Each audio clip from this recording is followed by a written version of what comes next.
Hello and welcome back.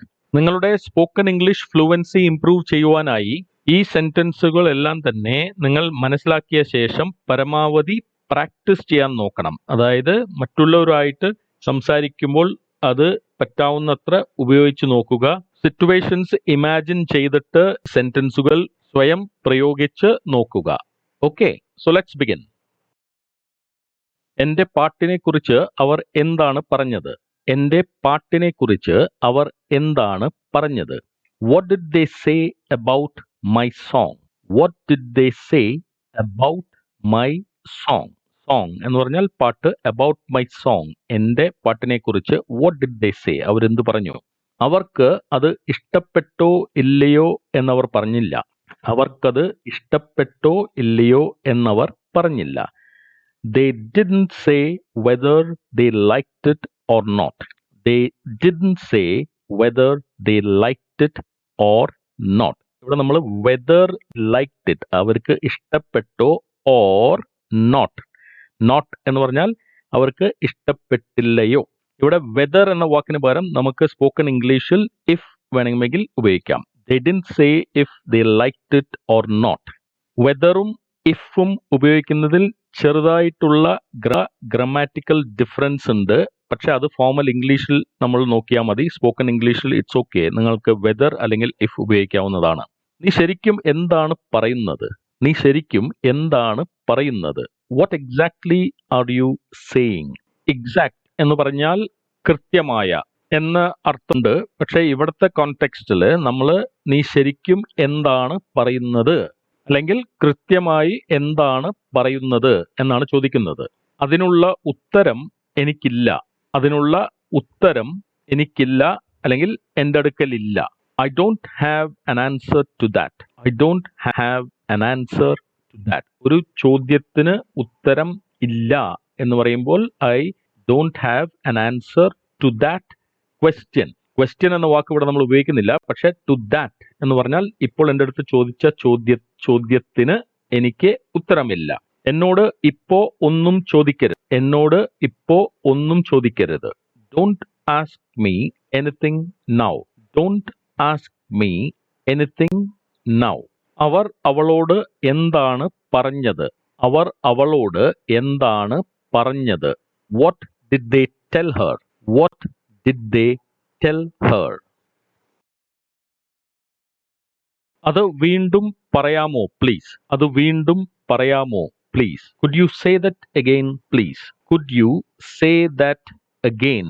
Again എന്ന് പറഞ്ഞാൽ വീണ്ടും. Could you say that? ഒന്നുകൂടെ പറയാമോ പ്ലീസ്? അത് വീണ്ടും ആവർത്തിക്കാമോ പ്ലീസ്? അത് വീണ്ടും ആവർത്തിക്കാമോ please? Could you please repeat that? Could you please repeat that. ഇവിടെ നമ്മൾ ശ്രദ്ധിക്കേണ്ടത് ഈ പ്ലീസ് എന്ന വാക്ക് നമുക്ക് ഈ സെന്റൻസിന്റെ മുന്നിൽ ചേർക്കാം, അവസാനം ചേർക്കാം, അല്ലെങ്കിൽ ഈവൻ ഇൻ ദ മിഡിൽ. അപ്പോ could you please repeat that. ഇവിടെ പ്ലീസ് നമ്മൾ നടുവിലായിട്ടിരിക്കുന്നത്. അല്ലെങ്കിലോ please could you repeat that. അപ്പോൾ ആദ്യം നമ്മൾ പ്ലീസ് പറഞ്ഞു. അല്ലെങ്കിൽ could you repeat that please. അപ്പോൾ എൻഡിൽ പ്ലീസ് പറഞ്ഞു. അത് ഒന്നുകൂടി വിശദീകരിക്കാമോ?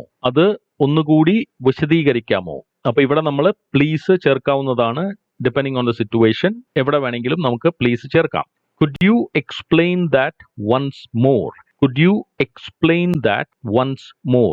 എക്സ്പ്ലെയിൻ എന്ന് പറഞ്ഞാൽ വിശദീകരിക്കുക. വൺസ് മോർ ഒരു പ്രാവശ്യം കൂടി, അല്ലെങ്കിൽ വൺസ് അഗെയിൻ ഒരു പ്രാവശ്യം കൂടി എന്നതിനെ നമുക്ക് വൺസ് മോർ അല്ലെങ്കിൽ വൺസ് അഗെയിൻ എന്നീ രണ്ട് രീതിയിലും പറയാവുന്നതാണ്. നമ്മളിവിടെ ഈ പറഞ്ഞു വരുന്ന ഒരു സിറ്റുവേഷൻ എന്താണെന്ന് വെച്ചാൽ, ഒരു മീറ്റിംഗിലോ അല്ലെങ്കിൽ ഒരു കോൺഫറൻസിലോ അല്ലെങ്കിൽ ഒരു ക്ലാസ് റൂമിലോ സംസാരിക്കുന്ന ആള് പറയുന്നത് നമുക്ക് കേൾക്കുന്നില്ല അല്ലെങ്കിൽ മനസ്സിലായില്ല എന്ന സിറ്റുവേഷനിലാണ് നമ്മൾ അയാളുടെ അടുത്ത് can you repeat that again അല്ലെങ്കിൽ can you explain it once more എന്നൊക്കെ പറയുന്നത്.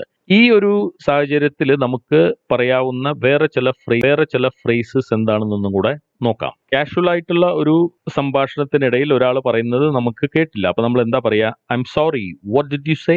I am sorry, what did you say? നിങ്ങൾ എന്താണ് പറഞ്ഞത്? I am sorry. അതിന്റെ അർത്ഥം ഞാൻ കേട്ടില്ല. What did you say? ഇതിനെ തന്നെ sorry I didn't catch what you said. Sorry catch what you said. ഇവിടെ നമ്മൾ ഉപയോഗിക്കുന്ന വാക്ക് ശ്രദ്ധിക്കണം. ക്യാച്ച് ആണ്. ക്യാച്ച് എന്ന് പറഞ്ഞാൽ പിടിക്കുക എന്നാണ് അതിന്റെ അർത്ഥമെങ്കിലും ഇവിടെ I didn't catch what you said എന്ന് പറഞ്ഞാൽ നിങ്ങൾ പറഞ്ഞ കാര്യം എനിക്ക് ശരിക്ക് പിടുത്തം കിട്ടിയില്ല, അല്ലെങ്കിൽ എനിക്കത് മനസ്സിലായില്ല, അല്ലെങ്കിൽ ഞാൻ കേട്ടില്ല. ഇവിടെ I didn't catch what you said എന്ന മൂന്ന് വാക്കിന് പകരം നമുക്ക് that എന്ന് ഉപയോഗിക്കാം. Sorry I didn't catch that. Sorry I didn't catch that. നിങ്ങൾ പറഞ്ഞത് ഞാൻ ക്യാച്ച് ചെയ്തില്ല. അതുപോലെ ഒരാൾ പറയുന്ന കാര്യം നമുക്ക് മനസ്സിലായില്ല എന്നതാണെങ്കിൽ sorry I didn't get what you said. Sorry I didn't get what you said. Get എന്ന വാക്കിന് ഇംഗ്ലീഷിൽ പല അർത്ഥങ്ങളുണ്ട്. ഇവിടെ നമ്മൾ ഉപയോഗിച്ചിരിക്കുന്നത് മനസ്സിലായില്ല, മനസ്സിലാകുന്നില്ല എന്ന അർത്ഥത്തിലാണ്. I didn't get what you said. ഇതിനെ തന്നെ നമുക്ക് കുറച്ചുകൂടെ സിമ്പിൾ ആയിട്ട് പറയണമെങ്കിൽ I didn't get you. I didn't get you. അപ്പോ I didn't get what you said എന്നതിന് പകരം വെറി സിമ്പിൾ ആയിട്ട് ഐ ഡിഡ്ന്റ് ഗെറ്റ് യു. നിങ്ങൾ പറഞ്ഞത് എനിക്ക് മനസ്സിലായില്ല. വളരെ ഫോമൽ ആയിട്ടുള്ള ഒരു സിറ്റുവേഷനിലാണെങ്കിൽ നമുക്ക് ഈ സോറിക്ക് പകരം ഉപയോഗിക്കാവുന്ന വാക്കുകളാണ് പാർഡൺ മീ, പാർഡൺ മീ. അപ്പോ sorry I didn't get what you said എന്ന് പറയുന്ന മാതിരി pardon me I didn't get what you said. വെറും പാർഡൺ മീ എന്ന് ചോദിച്ചാൽ ഒന്നും കൂടെ പറയാമോ എന്ന അർത്ഥമാണ് അവിടെ. ഇനിയും കുറെ കൂടെ ഫോമൽ ആവണമെന്നുണ്ടെങ്കിൽ I beg you pardon, I beg you pardon എന്ന് പറഞ്ഞാൽ ഒന്നും കൂടെ പറയാവോ, ഞാൻ കേട്ടില്ല, ഐ ബെഗ് യു പാർഡൺ. ഇത് പറയുന്ന രീതി വളരെ ഇമ്പോർട്ടന്റ് ആണ്. ആ ഇന്റോനേഷൻ വളരെ ഇമ്പോർട്ടന്റ്. സമയം വരുമ്പോൾ ഞാൻ നിന്നോട് പറയാം. സമയം വരുമ്പോൾ ഞാൻ നിന്നോട് പറയാം. I'll tell you when the time comes. I will tell you when the time comes. When the time comes. സമയം വരുമ്പോൾ. എനിക്ക് നിന്നോട് ഒരു കാര്യം പറയാനുണ്ട്. എനിക്ക് നിന്നോട് ഒരു കാര്യം പറയാനുണ്ട്. I've got something to tell you. I've got something to tell you. Something എന്ന് പറഞ്ഞാൽ എന്തോ ഒരു കാര്യം എന്ന മീനിങ്ങും ഉണ്ട്. പക്ഷെ ഇവിടെ നമ്മൾ പറയുന്നത് എനിക്ക് ഒരു കാര്യം എന്നതിനും നമ്മൾ സംതിങ് ആണ് ഉപയോഗിക്കുന്നത്. I've got something to tell you. എനിക്ക് നിന്നോട് ഒന്നും പറയാനില്ല. എനിക്ക് നിന്നോട് ഒന്നും പറയാനില്ല. I've got nothing to tell you. I've got nothing to tell you. ഇതിനെ തന്നെ I don't have anything to tell you. I don't have anything to tell you. അവളെക്കുറിച്ച് എന്നെ ഓർമ്മിപ്പിക്കരുത്. അവളെക്കുറിച്ച് എന്നെ ഓർമ്മിപ്പിക്കരുത്. Don't remind me about her. Don't remind me about her. Remind ചെയ്യുക എന്ന് പറഞ്ഞാൽ ഓർമ്മിപ്പിക്കുക. Okay, so don't അതായത് do not remind me അവളെക്കുറിച്ച് about her. അവന്റെ സ്വഭാവം ഒരിക്കലും മാറത്തില്ല. അവന്റെ സ്വഭാവം ഒരിക്കലും മാറത്തില്ല. His habit will never change. His habit will never change. നീ ഇപ്പോഴും പഴയ അതേ ആള് തന്നെ. നീ ഇപ്പോഴും പഴയ അതേ ആള് തന്നെ. You are still the same old person. You are still the same old person. Same old person എന്ന് പറഞ്ഞാൽ അതേ പഴയ ആള്. സ്റ്റിൽ ഇപ്പോഴും.